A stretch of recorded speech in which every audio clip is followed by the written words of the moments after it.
Good day na naman mga kadiskarte. Welcome uli sa ating panibagong vlog. So yun mga kadiskarte, pasensya na kayo dahil masyado tayong busy. So meron na tayong sasagutin na tanong mga kadiskarte. Clear niya daw kasi na aksidente ano. So nagpalit na daw siya ng mga airbag. Tapos ganun pa rin, may airbag light on pa rin. So ito mga kadiskarte, si-share natin sa inyo kung anong mga papalitan sa isang Wrangler kung maaksidente siya mga kadiskarte.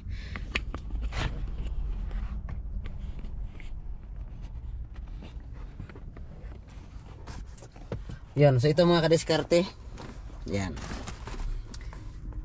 Makikita natin mga kadiskarte na yung kanyang airbag ay sabog, di ba? Yan. Driver at saka passenger. So sa hindi pa nakakaalam, pati po yung upuan, may airbag din po yan sa gilid. Ayan o. Driver at passenger din po yan. So kung ito naman, pag hindi naman sumabog, okay lang yan, hindi palitan.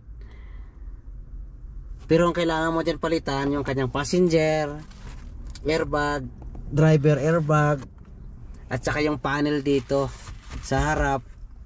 Minsan yung clock spring niya talaga napapalitan din yan, kasi minsan pag nagpumutok yung airbag, nasusunog yung connector dito, or talagang ang airbag talaga, ang clock spring ay nasisira talaga pag pumutok ang airbag. Pero minsan naman hindi.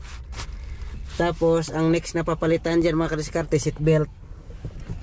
Ayan, ang seat belt nasisira din yan, kaya pag hindi mo napalitan ang seat belt, meron pa rin airbag light on yan. Pagkatapos yung kanyang buckle mga kadiskarte, yan, buckle, seat belt, passenger, driver, passenger, ayun, pinapalitan din po yan ano. Yan, yun yung mga pinapapalitan pag na-aksidente yung sasakyan. Yan, kasi mga kadiskarte, yung kanya na-aksidente yung kanyang Wrangler, nagpalit sila ng seat belt, pero yung buckle seat belt hindi nila pinalitan. So nagtanong siya sa akin kung ano daw pa daw yung mga kailangan palitan. Baka kailangan daw palitan ba yung module. Sabi ko yung module hindi na kailangan palitan yan. Ang buckle seat belt pala hindi nila napalitan. So yun ang kasama rin kasi sa papalitan yan. Kaya pag na-aksidente yung isang Wrangler, pagka sumabog yung kanyang mga airbag, talaga namang malaking gastos ang mangyayari. Katulad na lang nito. Yan. Kasi po ang presyo ng airbag po hindi biro, napakamahal. Yan. Passenger, driver at saka seat. Kasi ang bangga nito doon banda, papakita din natin mamaya sa inyo yung bangga nito. Kaya pumutok dito yung airbag sa may upuan. Yan. Sa ibang sasakyan naman, ito kasi Wrangler siya, kaya wala siyang side curtain. Yan. Dito wala siya, kaya meron siyang airbag sa upuan. Dito lang sa gilid. Driver and ano yan, driver and passenger airbag yung kanyang may airbag siya. Ganyan kagastos ang sasakyan pagka nabangga. Ito kasi parang ano ang bangga niya dito sa may kanan sa harap, kaya medyo malaki ang gastos nito. Hindi ko alam, baka matotalos na ito, sayang, ganda-ganda pa naman.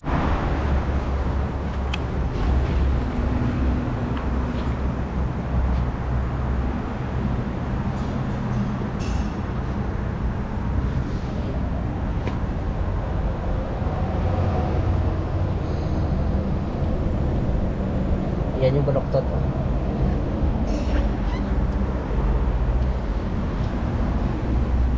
Maraming ano dyan, maraming papalitan dyan sa ilalim, pating kanyang differential dyan na deform na rin yan. So matik yan na papalitan din, kasi ang alignment yan hindi makuha pag hindi mapalitan. Lahat ng mga pyesa dito, yung kanilang link, yung mga bar niya kailangan palitan. Tapos dito yung kanyang filter na wala. Ganyan yung kanyang bangga, pero ang laki ng damage niya sa, malit lang yung tingnan pero malaking damage niyan sa loob. Kasi pag hindi natin mapapalitan lahat ng mga pyesa na yan, sigurado yan tatakbo siya, pero baka tagilid ang gulong or mahirap siya i-align kasi ang lalayo na nito Kaya tingin yung spring niya tumba na yun. Yan. Kaya mahirap.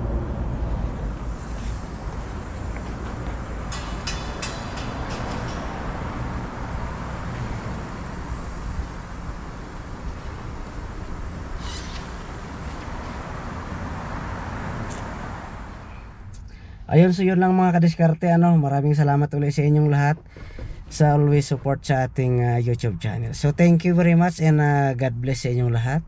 Mabuhay po kayo.